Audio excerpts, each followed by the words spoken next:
How's it going, everyone? Chaos Prime here, and well, it looks like the news with Activision and Blizzard, especially on the Blizzard account, just doesn't seem to be going their way.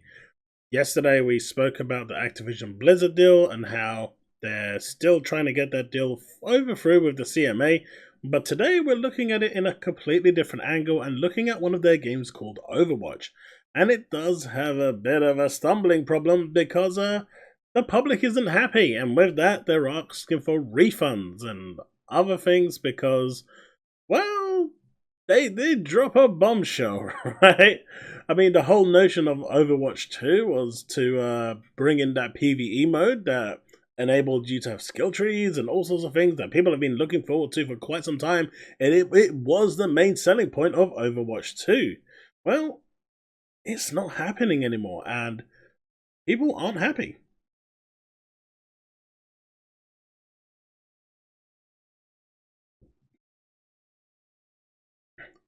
So with that, let's dive right in and see exactly what is going on.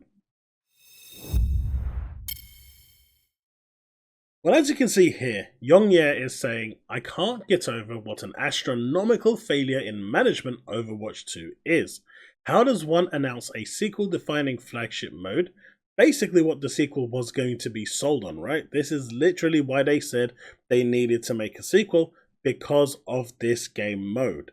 That was its defining moment. So this is why people spent money, because they wanted that PvE version of Overwatch because it looked so damn good. Failed to anticipate its scope so epically and then pull the rug months after launch. This game is a monument to how not to market and make a sequel. And this all comes from Carl Q. Now if we look at what Carl Q was saying, Overwatch 2 update from DevChat. The original PvE vision, which is the one we all were anticipating and looking forward to, and those of you that actually paid money for the game, for the sequel, which is what, Blizzard were charging. They're charging a box price for the product for you to have to buy again because your Overwatch 1 didn't work with your Overwatch 2, despite all the fiasco and them transferring your cosmetics over. You needed to buy Overwatch 2 because Overwatch 1 servers were being shut down. Now, the whole premise of that was this original PvE vision, this PvE mode that was going to revolutionize the game and give it that bit more scope, depth, and gameplay. Well, as from 2019 is no more. Talent trees scrapped. And there will be no standalone version either. People were hoping that maybe they took it out of this one to maybe provide it as a standalone free download or as something that they'll work on in the background and sell later on. That also is not the case. It is completely, utterly kaput done. It's just little bits of PvE, such as missions, stories released with each PvP season as part of their live service. So it's clear that what they've decided that the money investment that is going to take to get this PvE version working, the time investment, the resources, simply wasn't worth the return, I'm assuming, based on how many people bought the actual box product.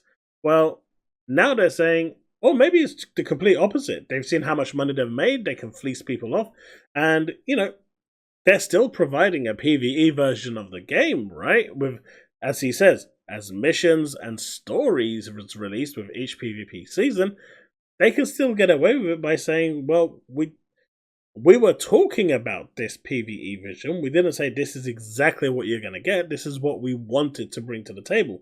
But we're still bringing PvE content, which covers Blizzard very, very nicely. But it is extremely scummy. He goes on to say, I'm not a dev, but I know tons of ideas and products get scrapped behind the scenes without public knowledge. But the problem is that this was a big public announcement. This is what sold the sequel. This is what justified people's purchases for the sequel. I mean, if you overpromise and underdeliver, people are going to be disappointed. I know I am. I know it wasn't an easy decision for the team, but it just sucks, man. I just don't think they had enough resources to get it out in time, as Aaron said. And, I'm okay with them pushing stuff back, but it's this bit here, without a definitive end date in sight. So what they're saying here is, We could just say that the PvE version is still coming, but it could be in the next 10 years. We can't guarantee at all with a specific date or a specific time frame, like say 12 months, 24 months, on when this will be happening.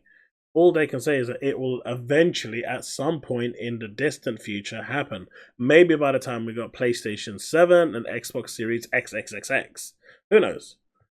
So the business strategy now is always prioritize the live service game, which is obvious because that actually brings in money. Cosmetics, characters, you name it. The live service aspect brings in money. To be clear, there is still PvE, like I was saying above. It's just going to be packaged differently with continual smaller content drops alongside the PvP seasons, story-based events and new story arcs for Overwatch 2, co-op features, canon and not canon, hero mastery missions, and LTMs. Tough to say goodbye to a huge part of the PvE appeal, which was the talent tree. And this is here a screenshot of what the talent tree looked like. And it would have been quite cool, right? This was going to be for actually PvE and PvP. So, really cool stuff. But we also have this one over here as well, which, this is the talent tree. Those were the skill trees. It would have made a big difference to how you played the game. I think it would have been really awesome. But it is what it is. Maybe part of it gets repurposed or repackaged in the future. Wasn't Overwatch a product of a failed Blizzard game, Project Titan? Maybe it's just Copium talking, I don't know. It's a real shame to see something like this happening. But also, can you imagine if this was announced after the deal with Microsoft and Blizzard actually went through? Another game ruined by Microsoft! Thankfully that didn't happen because that would have been all we heard for the next 3 months. But, it's just another thing that, considering how many billions that, Blizzard is actually making, Activision Blizzard, in terms of profit, I think they're sitting on like 18 billion at the moment in just the war chest. It's crazy to think that they couldn't throw money at this to make it work, especially since this was what they sold the sequel on. The mismanagement of this product is astronomical. It's really bad.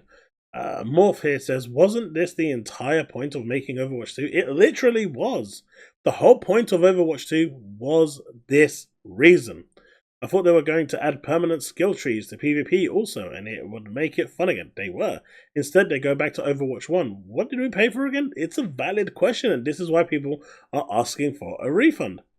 Imagine if this news came out exactly what I just said, right? So yeah, imagine if that actually did happen. So we basically got some new maps, updated graphics, and an old previously free skins locked behind a paywall. Yeah, and people are... Okay, my mouse is pretty bad. But people are right to feel scammed because honestly, it's pretty bad. What the F is this? Why did they even make Overwatch 2? This is literally one of my favorite gifts. Money! Money! So what was the entire delay for? The multiple years we waited for this title was about how much they priced the skins. I mean, you have to ask these questions. These are pretty the situation right now is pretty bad, and the fact that they've come out and said that it's not happening after selling the game, I can see a class action lawsuit being opened for this, for selling under false pretenses. But, like I said earlier at the start, the fact that they're not removing PvE entirely, that may be their getaway, because they're still going to provide some content there for people to look at. I don't know, this is awful. This is awful. For those people that actually bought the game, this is awful. This is like borderline misrepresentation. It is full-on misrepresentation because that is what they made a big announcement for, and that is what the game was sold on the basis of it being sold. But I'm sure there's lawyers who greenlighted it and have some screwy angle we don't know about to compensate, since I bought the game on the basis of PvE being a thing. And to be, on Activision's side, Blizzard's side, there's going to be PvE content. It's not the one that they promised, but there's still going to be some PvE. And that ticks this box. So it may look like they're going to get away with it yet again. How did you buy a free game? I misspoke. Rather, I bought the Watchpoint pack. Whether that constitutes, in the eyes of the law, similar to a representation of the fact is a question I couldn't answer, but honestly, it's still a big bait and switch, really. It is really bad. And, this whole thread is full of stuff like that. Rip Overwatch 2.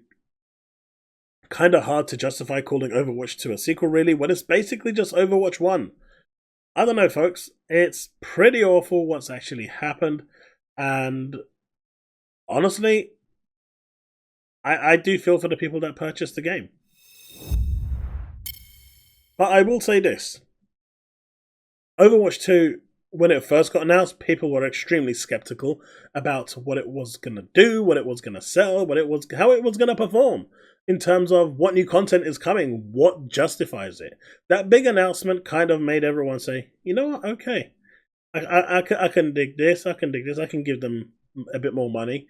Then the whole fiasco happened with the skins, and then they gave the skins back for some people, and it's been a never-ending turmoil. But you have to ask yourself, what have they been doing all this time, with everything else? What have they actually been doing? And these are the questions that need to be answered, and we probably never will get those answers. But the mismanagement of this project is astronomical, and it's a big shame, because at the moment, the only reason people purchase this game, the sequel, outside of this, the base servers being shut down, was so they can get access to the PvE version, because the PvE version made a lot of promises, and they were very good promises. And, these Overwatch characters are beloved by many, many people, so being able to use them in a PvE environment is great, right? But that's not happening, and we'll see how this unfolds. It's a shame. It's a real shame. Well, everyone, let me know what you think in the comment section below. Let's have that discussion, and I'll see you in the next one. Remain legend.